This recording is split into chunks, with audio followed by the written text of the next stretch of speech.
Bonjour, je suis Yvon alias RevSchool et aujourd'hui je vais vous parler des fonctions en PHP. Les fonctions c'est vraiment quelque chose de fondamental, on peut coder un site web sans mais je ne vous le recommande pas. Les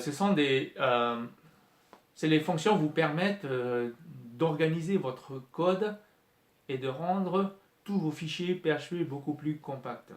Une fonction, c'est dans tous les langages et c'est une fonction prend des arguments en entrée.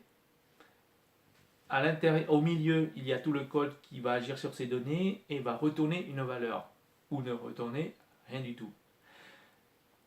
En PHP, les fonctions les plus communes, ce sont les fonctions nommées. Donc, vous donnez un nom à votre fonction et vous rentrez le code dedans. Il y a aussi les fonctions anonymes qui n'ont pas de nom mais que je n'aborderai pas puisque c'est un petit peu plus avancé. On va se contenter des fonctions et on pourra faire plein de choses avec ça. Avant toute chose, donc, quand vous créez un projet, essayez de, même pour la moindre petite procédure, de faire une fonction. Ça va vous aider à organiser votre code. Le plus dur dans une fonction, comme l'informatique en général, c'est de nommer vos fonctions. Il faut leur donner un nom qui donne du sens. Il faut leur donner un nom qui soit explicite et dans l'idéal qui explique ce que fait la fonction. Ça c'est dans l'idéal. Comme ça vous aurez moins de choses à faire plus tard. Donc on y va, je vais vous montrer avec quelques codes les fonctions en PHP. Voilà, on se retrouve devant cet éditeur pour exécuter du PHP. Je vais vous montrer comment on va faire une fonction. Donc, en PHP, simplement, on utilise le mot-clé function, suivi du nom de la fonction. On va dire bonjour. Et ensuite, les accolades. Et entre les accolades, le bloc de code qu'on va exécuter chaque fois qu'on va appeler cette fonction. Alors là, on est à l'étape seulement de définition. Quand vous avez fini de définir la fonction, c'est pas pour autant qu'elle va être exécutée, il faut l'appeler encore. Donc, pour preuve, je vais dire echo bonjour. Voilà, donc je vais exécuter ma fonction. Là, il ne se passe rien. Ici, j'ai du vide. En fait, il faut l'appeler. Pour l'appeler, c'est facile. On écrit la fonction avec des parenthèses vides et j'exécute. Et voilà, là, elle est exécutée. En fait, ce que je fais simplement, c'est écrire une chaîne de caractères. Donc, résumons, nous avons le nom de la fonction ici. Avec les parenthèses, nous allons voir à quoi ça va servir. Et ensuite, les accolades. Dans ces paires d'accolades, le code à exécuter. Voilà. Alors, ce qu'il y a, en fait, je vais vous expliquer à quoi servent ces parenthèses. Ces parenthèses servent à la déclaration des paramètres. Les paramètres, ce sont des variables que nous allons donner à une fonction pour qu'elle mouline et agisse sur ces paramètres. En fait, ce sont des variables. Ça peut être aussi des fonctions, mais pour l'instant, on se contente des variables. Alors, pour améliorer la fonction, on va ajouter un nom. Donc, je déclare un paramètre ici. Prénom, c'est mieux. Alors, les règles. Comme souvent en informatique, ça vient des États-Unis, donc pas d'accent dans les noms de fonctions ou de variables, hein, pour être tranquille. Je ne dis pas que c'est pas impossible, mais je ne dis pas que c'est impossible, mais contentez-vous de faire au plus simple. Donc prénom. Maintenant que j'ai ajouté un paramètre, je vais utiliser ce paramètre dans cette fonction là. On va dire bonjour, on concatène la chaîne, bonjour, prénom. Maintenant, on va voir ce que ça donne si on exécute la fonction sans donner de paramètres. Est-ce qu'il va crier erreur? Voilà, il nous dit que il n'y a pas assez d'arguments passés à la fonction bonjour. Donc ce que je vais faire, je vais donner un prénom. Donc je vais mettre school. Là, je vais lui donner un paramètre, il va être content. Et voilà, bonjour school. Ok, donc ce qui est sympa, c'est de reprendre des variables que vous passez en paramètres. Alors ça, en informatique, en PHP, c'est fondamental, sinon ça ne sert pas à grand chose les fonctions si on ne passe pas des paramètres. Alors, pour en revenir aux fonctions, en fait, pourquoi est-ce que on a besoin de fonctions? On a besoin de fonctions dans un programme quand on veut réutiliser un bout de code.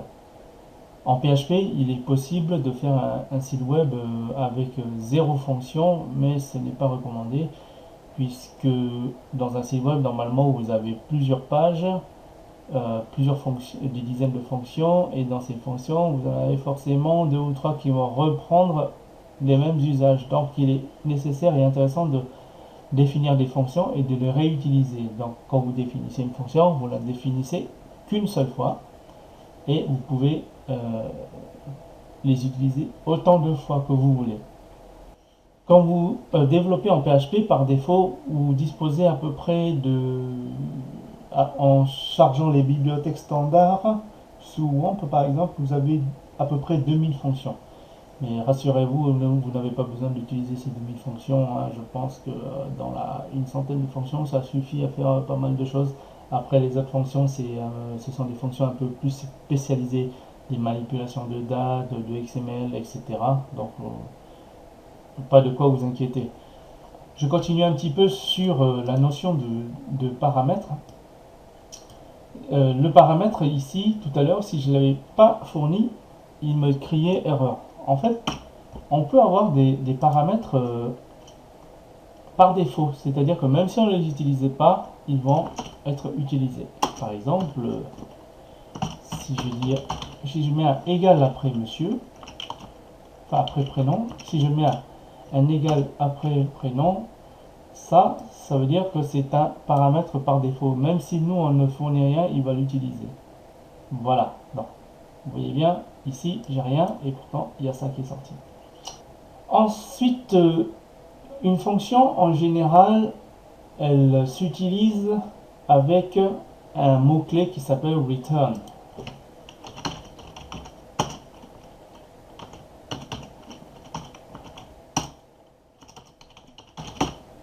Voilà, ça c'est le mot-clé return. Le mot-clé return, en fait, il s'utilise lorsque vous voulez exécuter une fonction et vous voulez qu'elle vous retourne un résultat que vous pouvez mettre dans une variable. Par exemple, je reprends, je fais une deuxième fonction. Là, je fais add. Je fais une addition à deux paramètres, donc add. Et là, je peux dire, au lieu de faire un écho A plus B, moi je veux seulement qu'il me fasse une opération qui sera invisible sur l'écran. Voilà. Donc, j'exécute cette fonction comme là-haut. Attendez, je vais commenter cette fonction, cet appel à la fonction. Ok. Et je fais add 1 et 2. Ça va nous faire 1 plus 2. Et je vais vous montrer que ça ne va rien afficher. Voilà. Pour l'afficher, je peux mettre écho à ce moment-là. 1 plus 2 égale 3. Donc en fait, avec le mot-clé return, on fait un retour d'une opération qu'on a fait entre les accolades. On calcule une valeur et on le retourne à la fonction qui nous a appelé. Alors ici, l'appel a été direct, donc il va nous retourner à la page. Mais rien ne m'empêche d'appeler une fonction par une autre fonction. Je vais faire une fonction ici.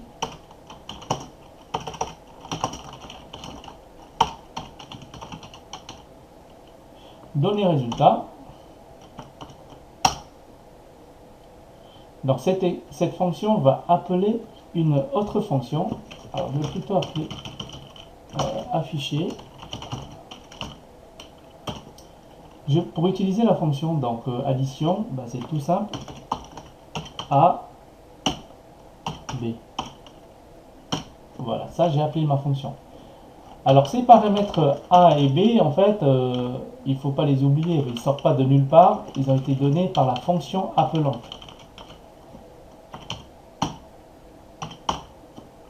Pas forcément dans le même ordre qu'ici, ça va de soi. Et ensuite, pour appeler cette fonction, je fais afficher résultat et je donne deux paramètres. Dans là, pareil, il ne va rien s'afficher à l'écran puisque je n'ai pas demandé d'afficher.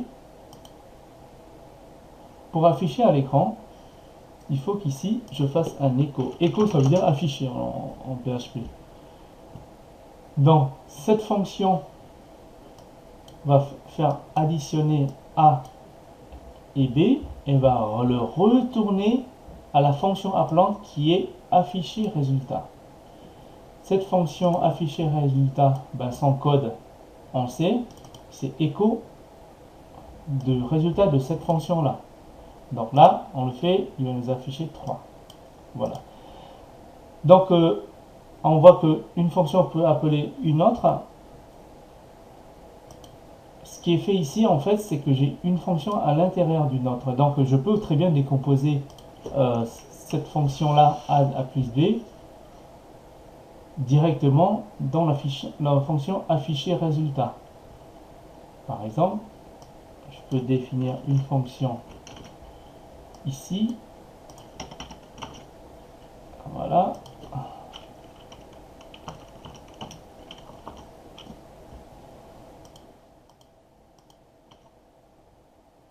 et l'appeler comme ça marche aussi. Nous ne le ferons pas parce que dans les bonnes pratiques, il faut que ce soit clair. Donc je ne vais pas mettre dans une fonction dans une fonction. Je vais pas mettre une fonction dans une fonction, mais je vais séparer les fonctions, les définir, toutes les fonctions, et ensuite les utiliser à la fin. Comme ça, j'aurai une page beaucoup plus propre et lisible. Ce qui est important, que sur l'informatique, il faut écrire du code qui est maintenable. Ça veut dire que soit facilement lisible pour une autre personne, soit facilement lisible pour vous-même. Quand vous allez revenir dans quelques mois, vous n'allez plus vous souvenir de ce que vous avez fait, mais si votre code est proprement écrit, ça va vous faciliter le travail. Voilà, j'espère que j'ai démystifié un petit peu pour vous les fonctions, et sachez qu'elles sont très importantes et absolument à maîtriser afin d'écrire du code propre.